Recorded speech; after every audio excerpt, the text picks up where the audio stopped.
누가복음 11장 5절에서 8절 말씀 봅니다.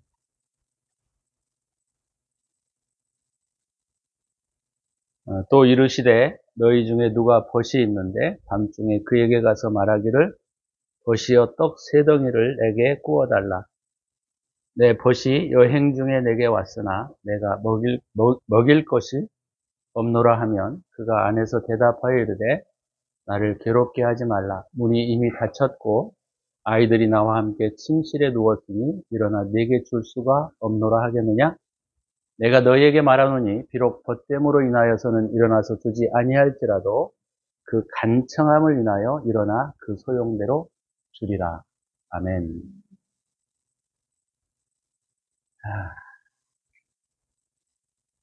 오늘 말씀을 통해서 사모함이라고 하는 제목을 가지고 우리가 함께 말씀을 좀 잠깐 나누려고 합니다.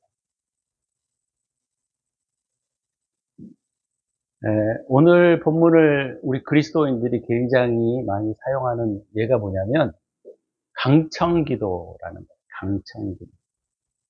하나님께 떼쓰면 하나님께서 응답하신다. 이런 쪽으로 우리가 많이 사용하는 본문 중에 하나입니다. 실상은 그것과는 전혀 내용이 달라요. 그래서 오늘 본문을 좀 함께 나누어 보고 싶은데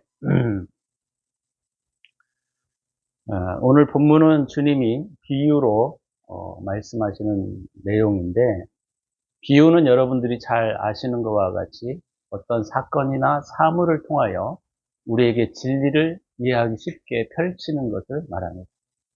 그래서 비유는 상당히 어떤 면에서 상징적 의미들이 좀 강해요. 그래서 오늘 본문을 우리가 그냥 문자 그대로 주님이 강청하면 우리의 기도를 들어주신다라고 하는 측면에서 이해하게 되면 우리가 자꾸 주님께 때를 쓰려고 하는 그런 모습으로 우리가 바뀌어질 수 있다라고 하는 것이죠. 또 부흥사 목사님들이 가장 많이 사용하는 부분이 바로 이 부분이에요. 하나님께 떼써라. 그러면 하나님이 그 친구됨으로 인하여 주지 않을지라도 이렇게 강청기도 하시면 하나님께서 들어주신다. 라는 본문으로 많이 사용하고 있기 때문에 이 부분을 우리가 다시 한번 정리하면서 저와 여러분들이 진정으로 우리가 관심을 가져야 하는 것이 무엇인가에 대한 부분들을 좀 나누려고 합니다. 이 본문을 이해하기 전에 마태복음 13장 13절을 좀 찾아보시면 좋겠어요. 마태복음 13장 13절. 주님이 비유를 말씀하시면서 이런 말씀을 덧붙이셨습니다.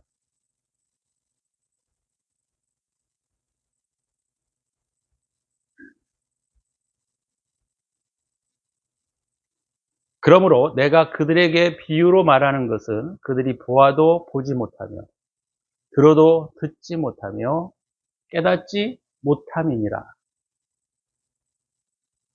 그러니까 비유를 통하여 말씀하시는 이유가 뭐냐면 사람들에게 듣지 못하게 하기 위해서이다.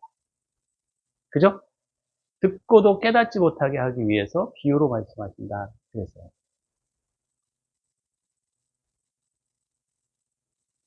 전에는 이 말의 의미를 잘 몰랐습니다. 아니, 왜 비유를 말씀하시는데, 아니, 사람이 알아듣게 해야지. 왜 이것을 알아듣지 못하게 하셔가지고, 사람들을 약 올리고, 사람들을 공궁에 빠뜨리시는가, 이런 생각들을 가진 적이 있습니다.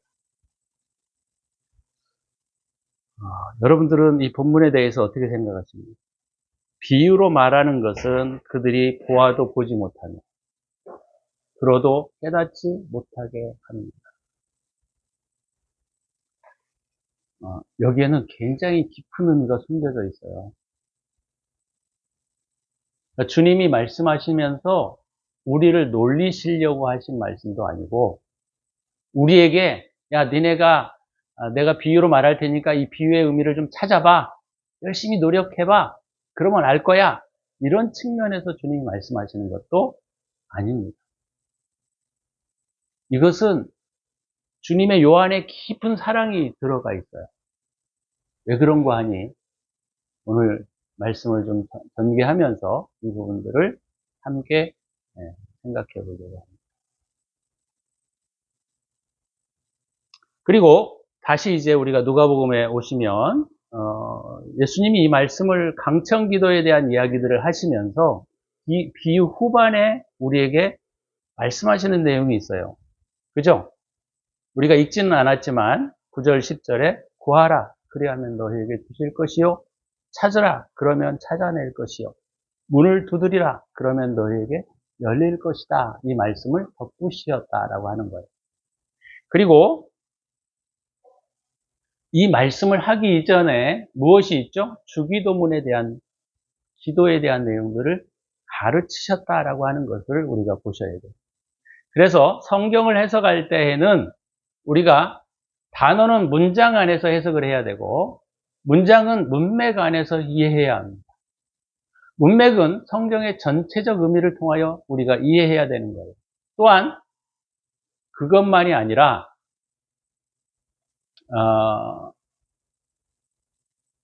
성경의 말씀과 문맥은 제일 중요한 게 뭐죠? 주님의 성품에 맞추어서 이해해야 한다는 거예요. 자, 이런 기본적인 해석의 틀을 우리가 이해하고 생각하고 난 다음에 우리가 오늘 본문을 좀 접근하는 게 좋다라고 하는 것이죠. 자, 이 기독교에서 이 부분들을 우리가 뭘로 많이 사용하느냐면 강청기도 하시면 응답하신다라는 거예요. 근데 이 본문의 내용과 주님이 말씀하시는 의도하고는 상당히 많은 차이를 보이고 있습니다. 자, 핵심 원리는 무엇이냐?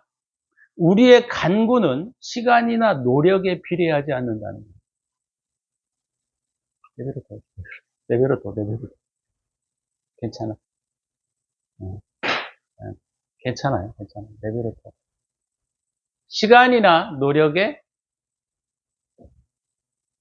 비례하지 않는다는 거예요. 다시 한번, 이 부분은 되게 중요하니까.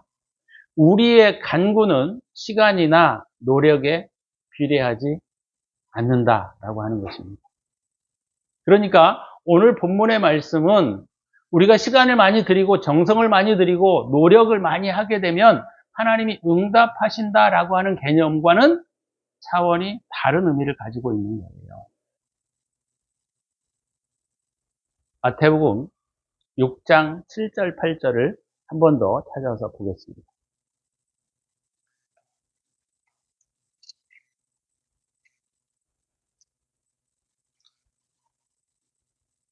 마태복음 6장 7절 8절. 또 기도할 때에 이방인과 같이 중언부언하지 말라. 그들은 말을 많이 하여야 들으실 줄 생각하느니라. 그러므로 그들을 본받지 말라. 구하기 전에 너희에게 있어야 할 것을 하나님 너희 아버지께서 아시느니라. 놀라운 말씀이죠.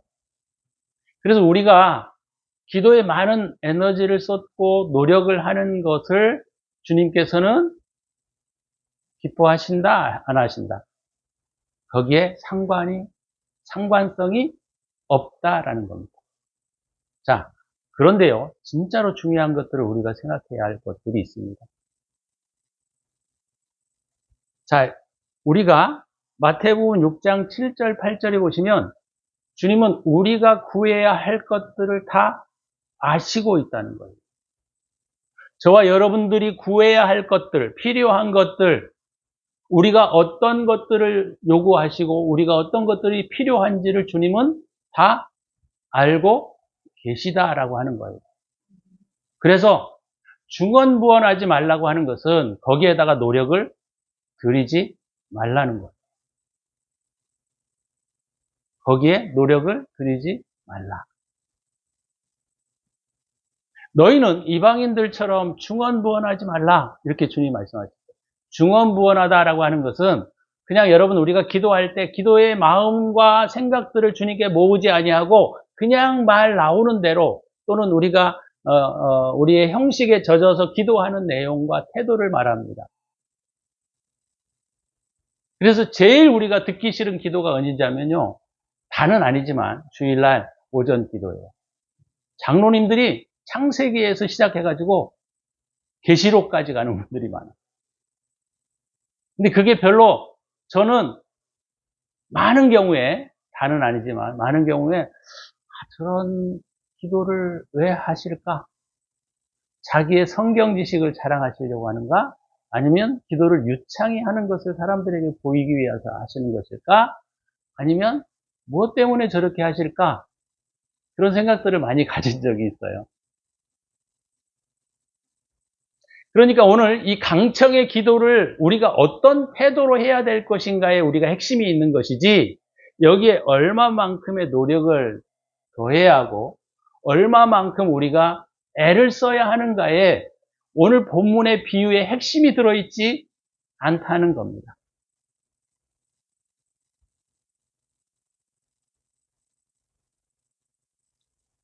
이해가 되셨어요? 응? 거짓말 같은 사실이에요. 우리는 기도에 응답이 되지 않으면 어떤 생각을 갖냐면, 내 노력이 부족해서일까? 내 정성이 부족할까? 아직 하나님의 때가 아닌가 봐? 그건 맞아요. 하나님의 때가 아닌 건 맞아요.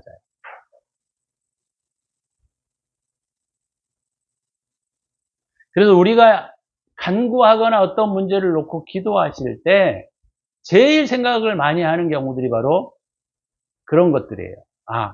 내가 아직 노력을 더 많이 안 했어. 내가 하나님 앞에 정성을 더 하지 않았나 봐. 이렇게 생각하는 케이스들이 굉장히 많습니다. 이렇게 되면은 말이죠. 우리 기독교가 어떻게 되는지 아세요? 우상숭배가 되는 거예요. 우상숭배.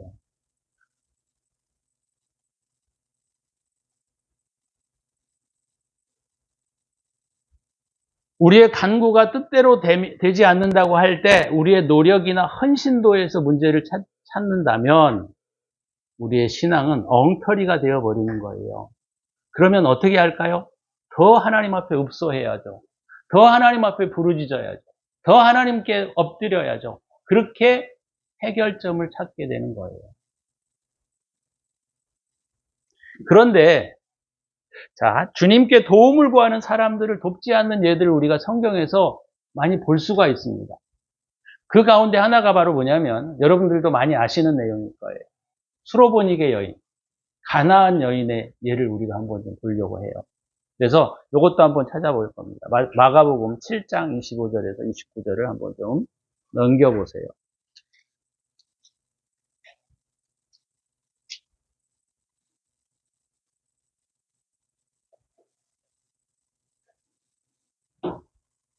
마가복음 7장 25절에서 29절 말씀.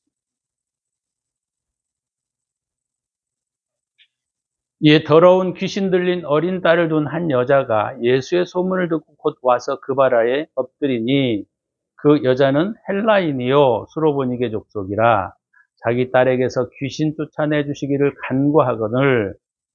27절 보세요. 예수께서 이르시되 자녀로 먼저 배불리게 먹게 할지니 자녀의 떡을 취하여 개들에게 던짐이 마땅치 아니하니라.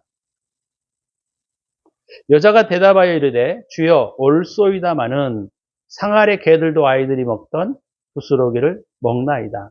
예수께서 이르시되 이 말을 하였으니 돌아가라.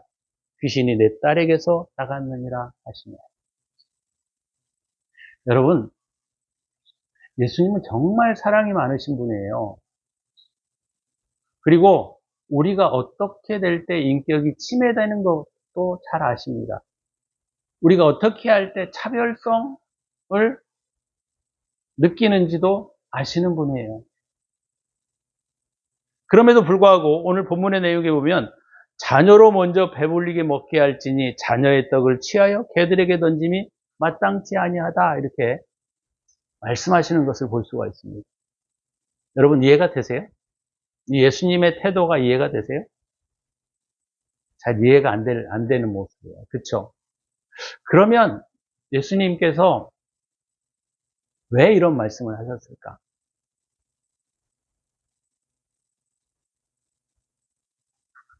또 요한복음 11장에 보게 되면 21절에서 22절의 내용에 가면 찾지는 않겠습니다만은 거기 보면 나사로에 죽었던 예들을 예수님께서 말씀하시는 부분들을 우리가 볼 수가 있어요. 근데 나사로의 죽음을 듣고 나사로가 죽어가는 소리를 듣고 마리아와 마르다가 예수님을 찾았습니다. 근데 예수님이 그 내용에 보시면 어떻게 하셨어요? 한참 동안 지체하셨어요. 제가 만약에 목회자인데 우리 교우가 죽어간다 그래요. 만약에 그럼 어떻게 할까요? 모든 걸 내려놓고 다 달려가야죠. 근데 주님은 그렇게 하시지 않았다. 왜 그랬을까요? 여기와 오늘 우리가 말씀드리고자 하는 이 본문의 내용과 이런 부분들이 굉장히 깊게 매칭이 되기 때문에 제가 이 예를 드는 겁니다.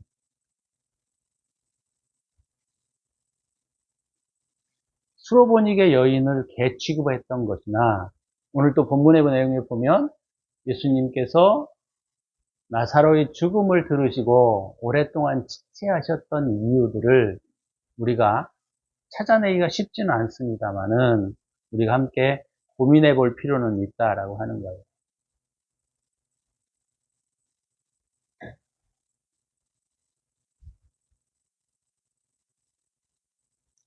자, 이제 우리가 이런 부분을 우리가 좀 함께 같이 생각하면서 오늘 본문의 말씀들을 우리가 좀 다시 한번 생각해 보겠습니다. 자, 강청의 기도를 드린다고 해서 주님이 응답하시는 것은 아니다라는 거예요. 그 다음에 주님이 어떤 때를 보면 주님이 지체하시거나 때로는 멸시하는 듯한 표현들을 하신다라는 거예요. 이것들이 다 어떤 이유에서인가를 우리가 한번 생각해 보아야 한다는 거예요. 어떤 이유에서일까요? 우리가 오늘 이 본문의 핵심입니다.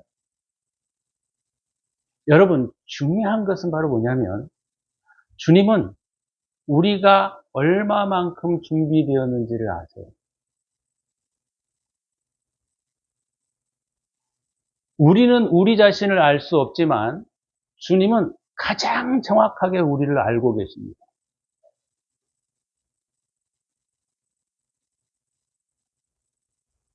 그래서요, 준비되지 않으면 주님께서는 정말 주고 싶은데 주실 수가 없는 거예요.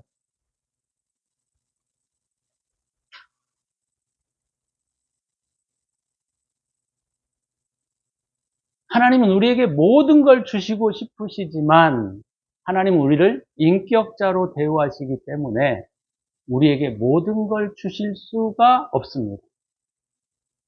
만약에 여러분들이 내 자녀가 10살인데 내가 큰 기업을 운영하고 있어요. 그 기업을 10살 아이에게 맡기시겠습니까? 안 맡기죠. 그럼 때를 쓴다고 맡겨요? 바보죠, 맡기면. 다른 한 가지 예를 더 들어보면 여러분 아이가 이제 1살, 2살이 됐는데 여러분 날카로운 칼들을 달라고 하면 여러분들은 주시겠습니까? 안 주시죠, 당연히.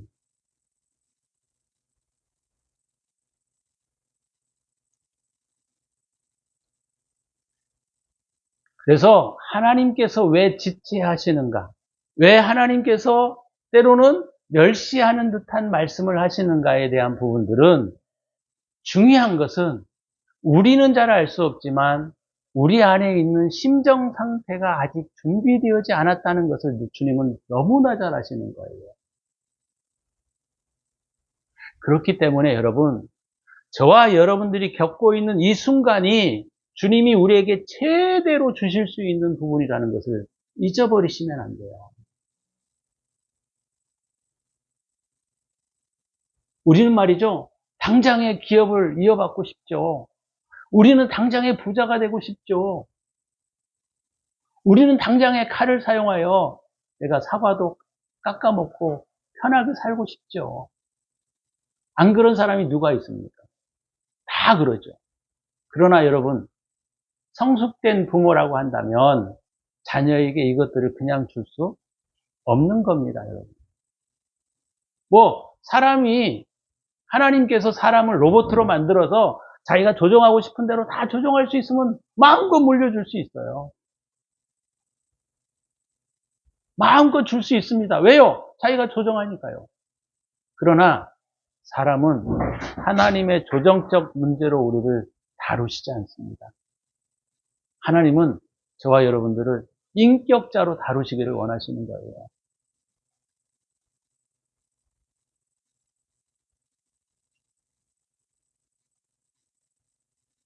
그래서 여러분, 중요한 것은 오늘 이 본문에서 우리에게 가르쳐주고자 하는 이 부분 중에 하나가 바로 뭐냐면 말이죠. 이 강청 기도는 뭐냐면 우리의 필요를 내가 하나님 앞에 많은 노력과 애를 써서 얻어내라는 얘기가 아니고, 이게 아니에요. 이게 아니고 내가 하나님 앞에 심정 상태를 고치기 위해서 몸부림을 치셔야 한다는 거예요. 그런 의미가 훨씬 더 강합니다. 다시 말하면 이런 거예요. 내가 기업을 운영하고 싶으면 기업을 운영할 수 있는 자질을 기르라는 거예요.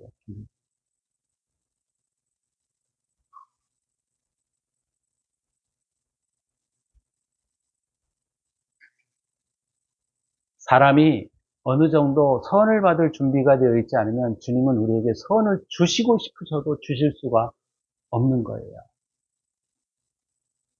또 아까 우리가 뭐라 그랬죠? 처음에 제가 비유에 대한 부분들은 하나님께서 이제 내가 비유로 말하고자 하는 이유를 주님이 말씀하시는데, 자, 여기 되게 잘 들으셔야 돼요. 비유로 말씀하시는 가장 중요한 이유가 뭐냐면 모든 사람에게 비유로 말씀하시는데, 모든 사람이 하나님의 진리를 들으면 큰일 납니다. 왜 그런지 아세요? 좀 전과 같이 내가 심정 상태가 준비되어 있지 않는 사람들이 칼을 만약에 받았어요. 그럼 칼을 어떻게 쓸까요? 자기 손 잘라보고 자기 혀에다 넣어보고 난리 나는 거죠. 그래서 비유로 말씀하시는 가장 중요한 이유가 뭐냐면 말이에요. 하나님이 각자의 심정 상태에 맞게 받아들일 수 있도록 주님이 이것들을 조절하고 계시는 거예요. 그러니 저와 여러분들의 내 지금의 상태를 여러분들이 자꾸 슬퍼하거나 두려워하거나 불안해하시면 안 돼요. 내 지금의 상태가 주님께서 보실 때에는 가장 적정한 시간이라는 사실을 저와 여러분들이 기억하셔야 합니다.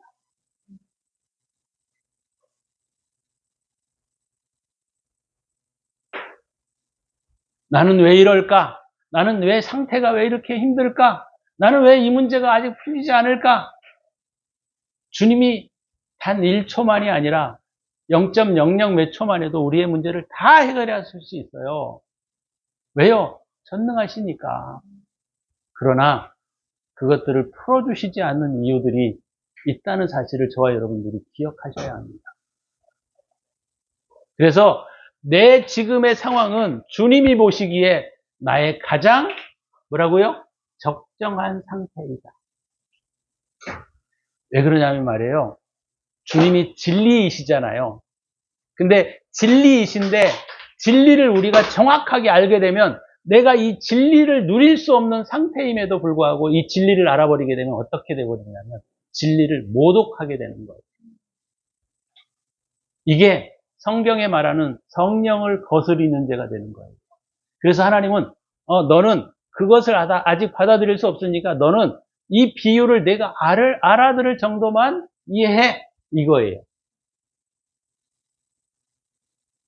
이해가 되셨어요? 그래서 저와 여러분들이 내 지금의 시간을 나의 가장 최적의 시간이다. 내 지금의 시간이 많은 문제들이 풀려지지 않음에도 불구하고 하나님께서는 나에게 가장 적정의 시간들을 주시고 계시다라는 겁니다. 그러면 우리가 해야 할 일이 뭘까요? 뭘까요? 네, 감사도 해야 되겠고, 그죠? 회개도 하셔야 되겠고, 그것보다 중요한 건 뭐냐면, 우리가 가장 적정한 시간들을 그냥 편안하게 누리는 거예요.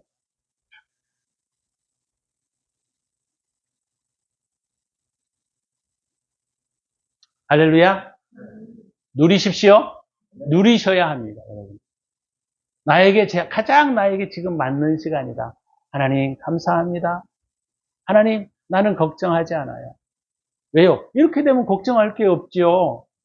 근데 우리가 걱정하는 이유가 뭡니까? 내가 뭔가 빨리 이루고 싶은 거예요. 내가 뭔가 빨리 풀어보고 싶은 거예요. 내가 빨리 칼을 쥐고 싶은 거예요.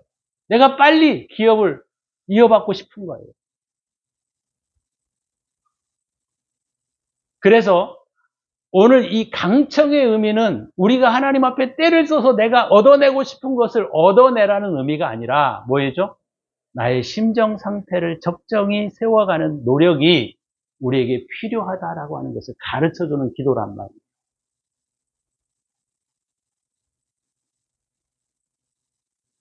하나님은 우리 이상도 우리 이하도 주실 수 없습니다. 그리고 하나님은 나의 가장 최적의 상태로 우리에게 선물하실 수 있어요. 그러면 지금의 나의 상태는 나는 알 수 없지만 가장 주님이 보시기에 최적의 상태라는 것을 우리가 기억하셔야 한다.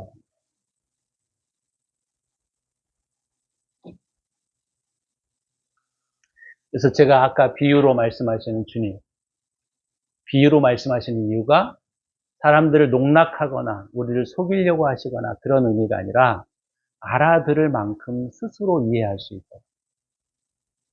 그 적정선을 주님이 가르치시기 위하여 하신다는 거예요. 왜요? 모르는 사람이 쉽게 예화를 들면 그거예요.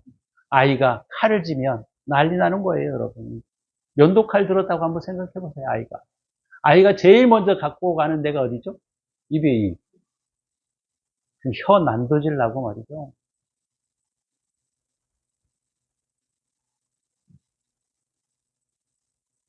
자, 또 한 가지만 더 말씀을 드리고 말씀을 맺으려고 합니다.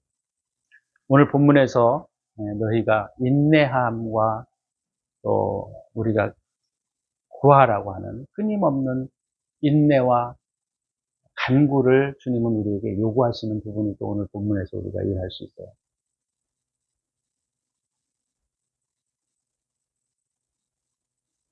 마태복음의 5장에 보면 제일 먼저 주님이 천국에 들어갈 수 있는 자격을 논하시면서 무슨 얘기를 하죠? 심령이 가난한 자는 이런 말을 써요. 심령이 가난한 자는 복이 있나니 저희가 천국을 얻을 것이며. 자, 여기 또 중요한 부분이 우리에게 있습니다.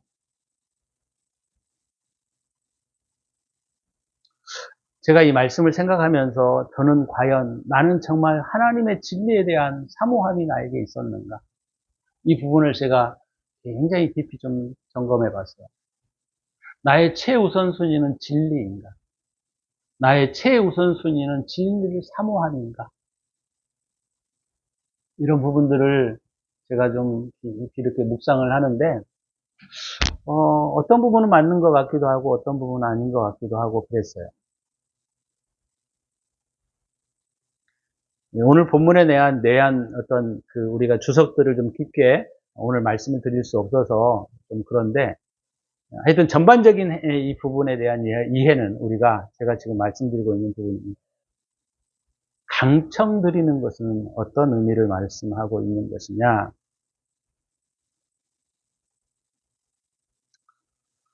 어, 우리가 주님 앞에 때를 써서 우리의 필요한 것들을 얻어내는 것이 아니라 우리가 주님 앞에 내 심정 상태를 회복해 하는데 중요한 의미가 있다라는 것을 말씀을 드렸어요. 그래서 강청의 의미는 끈기 있게 인내심을 가지고 진리를 사모하라는 거예요. 주님을 구하라는 겁니다. 주님을 구하라고 하니까 여러분들이 자꾸 종교적으로 접근할 것 같아서 제가 이 말씀을 다시 한번 드리는 거예요. 진리를 사모하라는 겁니다. 진리를 사모해라.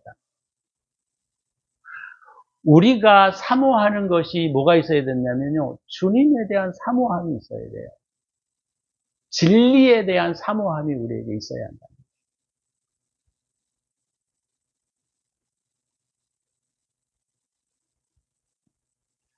우리의 인내심으로 주님의 마음을 바꾸려고 해서는 안 된다라고 하는 거예요. 대신에 우리의 인내심은 어디에 작용해야 되느냐? 하나님, 내가 진리를 사모합니다. 내가 주님을 사모합니다에 우리가 인내심을 가지고 기다린다면 주님께서는 반드시 주신다는 거예요.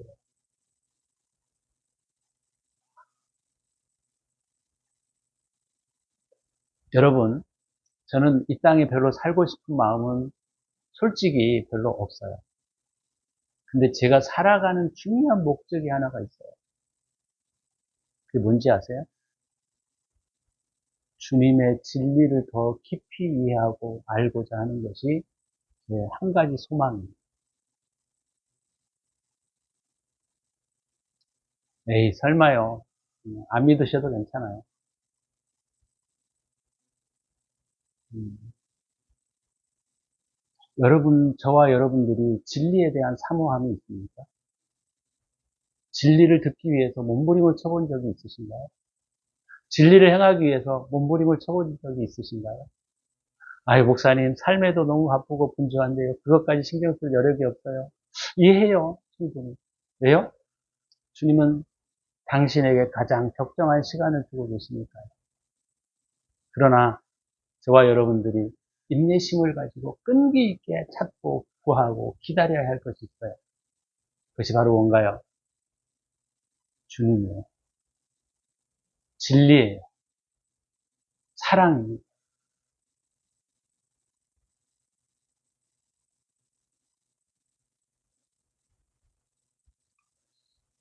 오늘 저와 여러분들이 내 마음에 진리가 사모되도록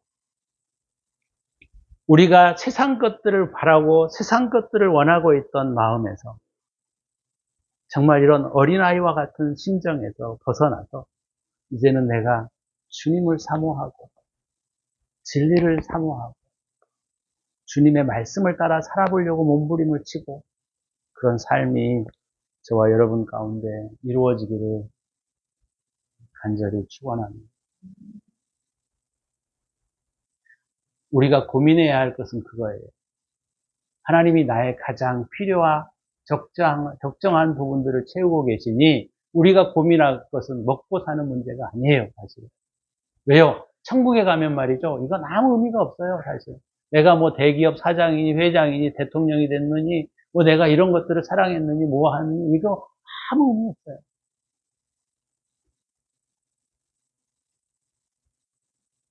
목사님이 안 가보셔서 잘 모를 거예요. 라고 생각하실 분도 있을 거예요. 그렇지만 여러분, 중요한 것은 그런 게 아니에요. 진리를 알지 못하면 어떤 위험성이 있는지 아십니까? 깊은 사랑 안으로 못 들어가요. 이기주의에서 벗어날 수가 없어요. 왜요? 여러분들이 이기주의에 빠져 있으면 모든 것들을 이기주의적 관점에서 해석하고 이것을 이용하기 때문이에요.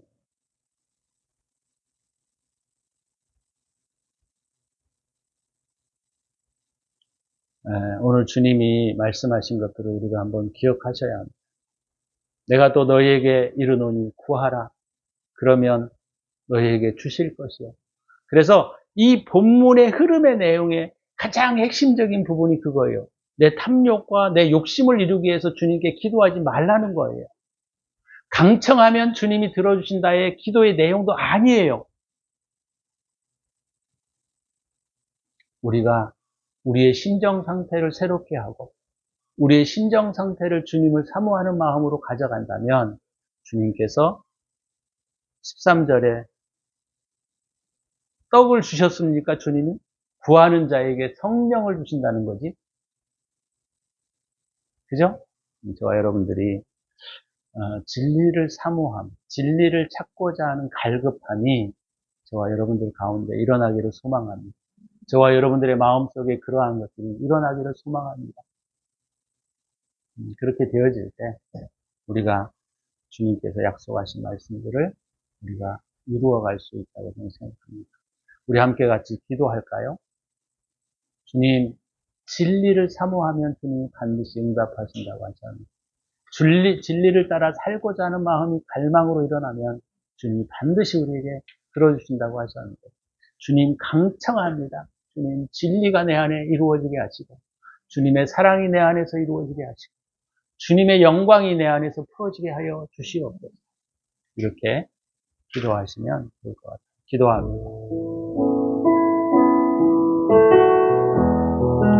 주님, 제 안에 진리가 제 안에 생명이 풀어지기를 바랍니다. 주님, 제 안에 주님의 사랑이 풀어지기를 바랍니다. 주님, 제 안에 주님 진리가 목적이 무엇입니까? 내가 이 땅에 존재하는 목적이 무엇입니까?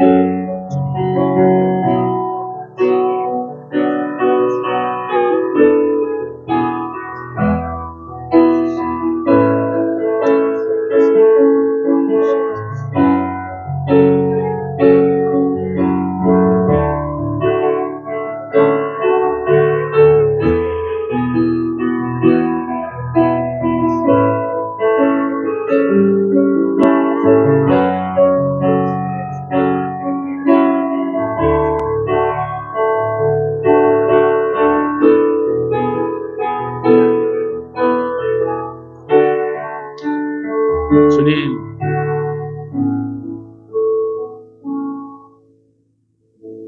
오늘 강청하는 것은 주님의 진리가 내 안에 들어오기를 강청합니다.